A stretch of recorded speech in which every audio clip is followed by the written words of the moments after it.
అప్పులు అనగానే మొదట గుర్తొచ్చే పేరు జగన్మోహన్ రెడ్డి. అందులో నో డౌట్. అవగాహన అంటే రాజకీయాల మీద కొంచెం అవగాహన ఉండి ఆర్థిక పరిస్థితుల మీద అవగాహన ఉన్న ఏ వ్యక్తికైనా జగన్మోహన్ రెడ్డి చేసిన అప్పులు ఏ స్థాయిలో ఉంటాయో తెలుసు. మీకు ట్విస్ట్ ఏంటంటే బ్యాంకులు కూడా ఒక పరిమితి వరకే అప్పులు ఇస్తాయి, పరిమితి దాటి అప్పులు ఇవ్వు. అలాంటప్పుడు జగన్మోహన్ రెడ్డి ఏం చేశాడో తెలుసా? అంటే పబ్బం గడపాలి కాబట్టి కేంద్ర పథకాల కోసం వచ్చే నిధులను కూడా ఈ ఈ పథకాల కోసం వాడుకున్నాడు. ఎందుకంటే అప్పులు పుట్టక అవి కూడా చాలక కార్పొరేషన్ పేర్లతో అప్పులు తీసుకున్నాడు. అవి కూడా చాలక ప్రభుత్వ ఆస్తుల్ని తాకట్టు పెట్టి మరీ అప్పు తీసుకున్నాడు. అంటే జగన్మోహన్ రెడ్డి ఎన్ని రకాలుగా అప్పులు చేసాడు అనడానికి ఇది చిన్న ఎగ్జాంపుల్. ఇకపోతే జగన్మోహన్ రెడ్డిని నా ప్రెస్ మీట్ పెట్టి మాట్లాడాడు. అంటే ప్రధానంగా ఆయన చెప్పింది ఏంటంటే చంద్రబాబు నాయుడు వచ్చి 20 నెలలు అయింది, దాదాపుగా 3 లక్షల కోట్లకు పైగా అప్పు చేశాడు. 3 లక్షలు 3.5 లక్షల కోట్లు అని ఆయన చెప్పాడు.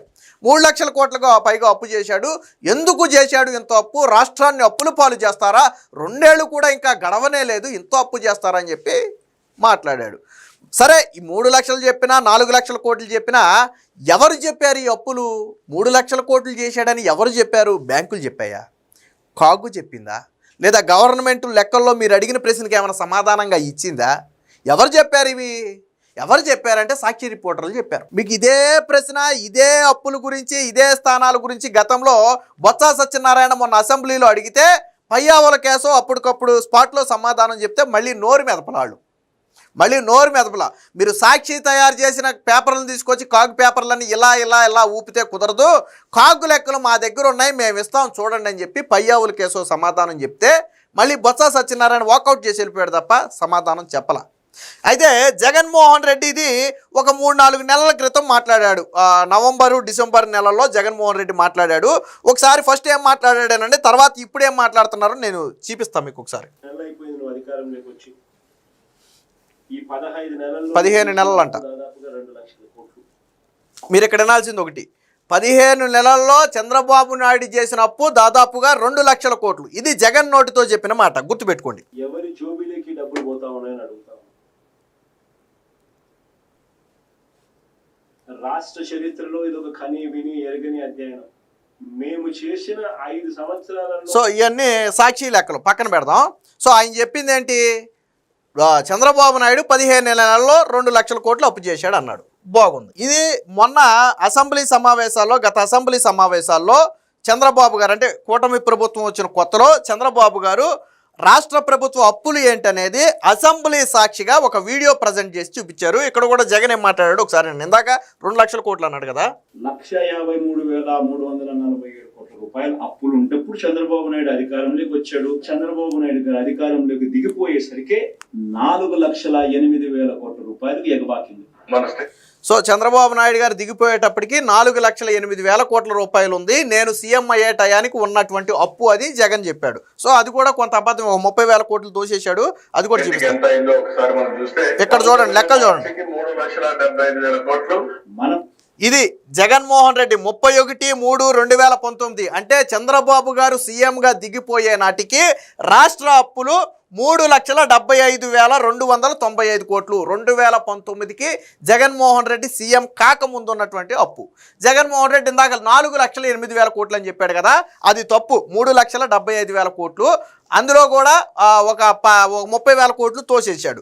తర్వాత ఇప్పుడేనండి అధికారంలోకి వచ్చేసరికి 4,08,000 కోట్ల రూపాయలు అప్పులతో మనం మొదలెడితే మనం అధికారంలోకి దిగిపోయే నాటికి 7,48,000 కోట్ల రూపాయలు. అది కూడా తప్పే. చంద్రబాబు నాయుడు 4 లక్షల కోట్లు చేస్తే 7,48,000 కోట్లు, అంటే 3.5 లక్షల కోట్లు మాత్రమే మనం అప్పు చేసామని చెప్పి జగన్మోహన్ రెడ్డి చెప్పుకునే ప్రయత్నం చేశాడు. కానీ అది తప్పు. ఇదిగో ఇక్కడ లెక్కలు ఉన్నాయి, ఒకసారి చూడండి. 12 జూన్ 2024కి 9,74,000 కోట్లు ఇప్పటికి వచ్చిన లెక్కల ప్రకారం. సో ఇది ఎప్పుడు 9,74,556 కోట్లు అనేది చంద్రబాబు గారు సీఎం అయ్యే టయానికి ఉన్నటువంటి అప్పు. మరి 7.5 ఇక్కడ 2 అబద్ధాలు చెప్పాడు. ఒకటి 3,75,000 కోట్లనేమో 4,08,000 కోట్లు అని చెప్పాడు, ఒక అబద్ధం. అయితే 9,75,000 కోట్లను దాదాపుగా ఏం చెప్పాడు? 7,48,000 కోట్లని, 1,50,000 కోట్లు ఇక్కడ తక్కువ చెప్పాడు. ఈ అప్పు కూడా ఏంటో తెలుసా? కార్పొరేషన్ అప్పులు కలపకుండా వచ్చినటువంటి అప్పు ఇది. చంద్రబాబు గారు అది కూడా చెప్పారు. ఎప్పటి వరకు వచ్చినటువంటి లెక్కలవి చంద్రబాబు గారు అసెంబ్లీలో ప్రజెంట్ చేసే టయానికి, ఇది కూటమి వచ్చిన కొత్తలో ఇది అసెంబ్లీలో ప్రజెంట్ చేసే టయానికి ఎప్పటి వరకు మా అధికారులు చెప్పిన లెక్క ప్రకారం వచ్చిన అప్పు ఇది. దీనికి అదనంగా కార్పొరేషన్ అప్పులు 1,50,000 కోట్లకు పైగా కార్పొరేషన్ అప్పులు ఉన్నాయి. తాకట్టు పెట్టి తెచ్చిన అప్పులు 50 నుంచి 1,00,000 కోట్లు ఉన్నాయి. అంటే అదనంగా దీనికి 1,50,000 నుంచి 2,00,000 కోట్లు ఇంకా మనం కలుపుకోవాలి. అంటే ఇది సుమారుగా 10 లక్షల కోట్లు అయితే ఇంకొక 1,00,000 కోట్లు అదనంగా, అంటే జగన్ దిగిపోయే టయానికి వాటి అప్పు కూడా కలిపితే 11.5 లక్షల కోట్లు సుమారు. లేదు మీరు అసెంబ్లీలో చెప్పిన దానికే మేము కట్టుబడతాం అన్నా సరే 6 లక్షల కోట్లు, 3.75 నుంచి దాదాపు 9.75, అంటే నువ్వు 6 లక్షల కోట్లు 5 ఏళ్లలో చేసిన అప్పు ఇది. 5 ఏళ్లలో చేసిన అప్పు ఇది. జగన్మోహన్ రెడ్డి చేసిన అప్పు ఇది. మరి ఇందాక ఏమన్నాడు జగన్మోహన్ రెడ్డి? ఇందాక 15 నెలల్లో 2 లక్షల కోట్లు అప్పు అని చెప్పాడు కదా జగన్మోహన్ రెడ్డి, అది పచ్చి అబద్ధం. ఇప్పుడేమన్నాడు? నిన్న ప్రెస్ మీట్ పెట్టి 20 నెలల్లో 3.5 లక్షల కోట్లు అన్నాడు.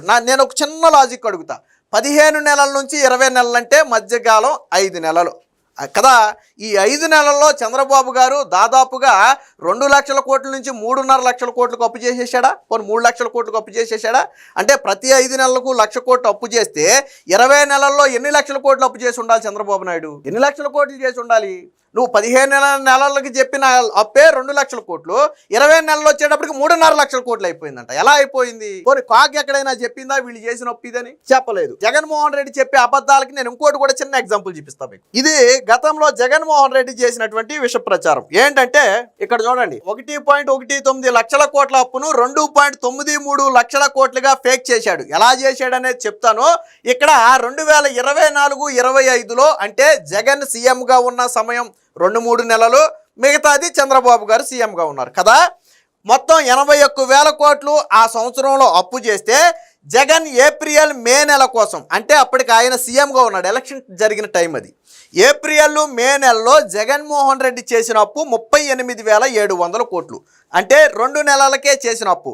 రిమైనింగ్ 10 నెలలు, అక్కడ నుంచి తరువాత 10 నెలల్లో చంద్రబాబు నాయుడు చేసినటువంటి అప్పు 42,897 కోట్లు. నువ్వు 2 నెలల్లో చేసిన అప్పుకి ఇక్కడ 10 నెలల్లో చేసిన అప్పుకి ఏమైనా సంబంధం ఉందా? నేను అడుగుతున్నా. నక్కకి నాగలోకానికి ఉన్నంత సంబంధం ఉంది. నువ్వు 2 నెలల్లో చేసిన అప్పు ఇది. కానీ ఈ అప్పు కూడా వీళ్ళ ఖాతాలోనే వేసి చూపించాడు జగన్మోహన్ రెడ్డి. ఇది జగన్మోహన్ రెడ్డి దొంగ తెలివి. అయ్యా జగన్మోహన్ రెడ్డి, మే వరకు నువ్వు సీఎంగా ఉన్నావన్న సంగతి మర్చిపోయి, మే వరకు నువ్వు అప్పు చేసావన్న సంగతి మర్చిపోయి, అది కూడా చంద్రబాబు నాయుడు సీఎం అయ్యాడు కాబట్టి ఆయన నెత్తి మీద వేస్తానంటే ఇది వైసీపీ గతంలో చేసినటువంటి ఫేక్. ఇది దీనికి లెక్కల ఆధారాలతో సహా బయట పెట్టారు దీన్ని. అంటే ఈ 2 నెలల్లో జగన్మోహన్ రెడ్డి అప్పులు ఎంత చేశాడు అనడానికి ఈ చిన్న ఎగ్జాంపుల్ చాలు, మిగతాది అక్కర్లా. నువ్వు 2 నెలల్లో చేసిన అప్పే దాదాపుగా 40,000 కోట్లు ఉంది కదా. తర్వాత కూటమి 10 నెలల్లో చేసిన అప్పే 42,000 కోట్లు. ఎవరు ఎక్కువ అప్పు చేసినట్టు? రెండోది, ఇప్పుడు కూటమి చేస్తున్నటువంటి ప్రధానమైనటువంటి అప్పులో దేనికి ఎక్కువ ఉపయోగిస్తున్నారో తెలుసా? జగన్మోహన్ రెడ్డి తెచ్చిన అప్పులకు వడ్డీ కట్టడానికి. నువ్వు తెచ్చావు కదా 10 లక్షల కోట్లు, దాదాపుగా 9-10 లక్షల కోట్లు అప్పు తెచ్చావు కదా. ఆ అప్పుకు వడ్డీ కట్టాలి కదా. వడ్డీ కట్టకుండా ప్రభుత్వం నడుతుందా? అక్కడ చంద్రబాబు నాయుడు ఉన్నా, నేనున్నా, నువ్వున్నా, ఎవడున్నా వడ్డీ కట్టాలి. ఈ తెచ్చిన అప్పుల మెజారిటీ నువ్వు తెచ్చిన అప్పులకు వడ్డీ కట్టడానికి సరిపోతుంది. నువ్వు తెచ్చిన అప్పులకు వడ్డీ కట్టడానికే సరిపోతుంది. 3.5 లక్షల కోట్ల అప్పుని 10 లక్షల కోట్ల అప్పు చేసి వెళ్ళిపోయావు. నీదేం పోయింది? మళ్ళీ నిన్న అప్పుల గురించి మాట్లాడటం. అంటే జగన్మోహన్ రెడ్డి మాట్లాడే మాటలకు లెక్కలు ఉండదు. 15 నెలలకు 2 లక్షల కోట్లు అంటాడు, 20 నెలలకు 3.5 లక్షల కోట్లు అంటాడు. 5 నెలల్లో 1,50,000 కోట్లు అంటే మొహం మీద కాంట్రీని చూస్తారని కూడా జగన్మోహన్ రెడ్డికి నాలెడ్జ్ లేదు. అసెంబ్లీలో నువ్వు చేసిన అప్పు మొత్తాన్ని కూడా చంద్రబాబు నాయుడు గారు పవర్ పాయింట్ ప్రజెంటేషన్ ద్వారా చూపించారు. అసెంబ్లీలో అధికారిక లెక్కలవి, గవర్నమెంట్ అధికారులు ఇచ్చినటువంటి లెక్కలవి, చంద్రబాబు గారు తయారు చేసింది కాదు. ఇది అప్పుల మీద ఉన్నటువంటి వాస్తవం ఇది. అంటే జగన్మోహన్ రెడ్డి ఒకటి ఫిక్స్ అయ్యాడు, గతంలో నా మీద అప్పులు అన్నారు కాబట్టి నేను ఇప్పుడు చంద్రబాబు నాయుడు మీద అప్పులు అంటే వాళ్ళని ప్రజలు కూడా అసహించుకుంటారు, ప్రజలు కూడా నాకే ఎటువంటి ఫలితం వచ్చిందో వాళ్ళకి ఎటువంటి ఫలితం ఇస్తారని చెప్పి జగన్మోహన్ రెడ్డి భ్రమపడుతున్నాడు. కూటమి ప్రభుత్వం వచ్చిన తర్వాత ఎక్కడా ఒక్క ప్రభుత్వ ఆస్తి తాకట్టు పెట్టాలా? ఎక్కడా ఒక కొత్త కార్పొరేషన్ ద్వారా అప్పు తీసుకురాలా? ఎలా తీసుకుంది? ఆదాయాన్ని పెంచారు. మొన్న అసెంబ్లీలో బొత్స సత్యనారాయణ అడిగిన ప్రశ్నకు పయ్యావుల కేసు సమాధానం చెప్పండి. నేను వీడియోలో కూడా చూపించాను మీకు, గత వీడియోలో. ఏమని మీరు డెవలప్మెంట్ లేదు లేదు లేదు అంటున్నారు కదా, ప్రోగ్రెస్ లేదు అంటున్నారు కదా. నేను 2 డిపార్ట్మెంట్లు చెప్తాను.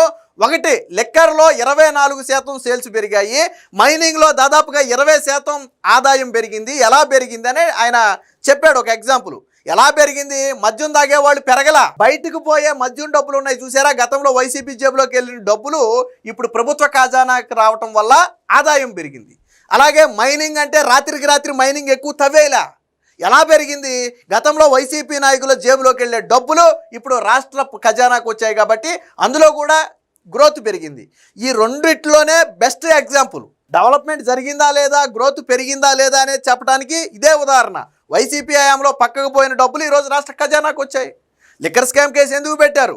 3,500 కోట్లు రాష్ట్ర ఖజానాకు నష్టమనే కదా పెట్టింది.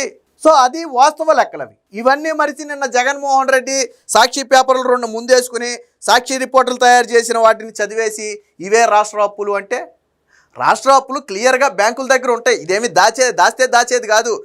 మీరు నేను తీసుకున్నట్టుగా ఏదో ఒక చిన్న నోటు రాసుకుని గుట్టుగా తీసుకునే అప్పు కాదు ఇది.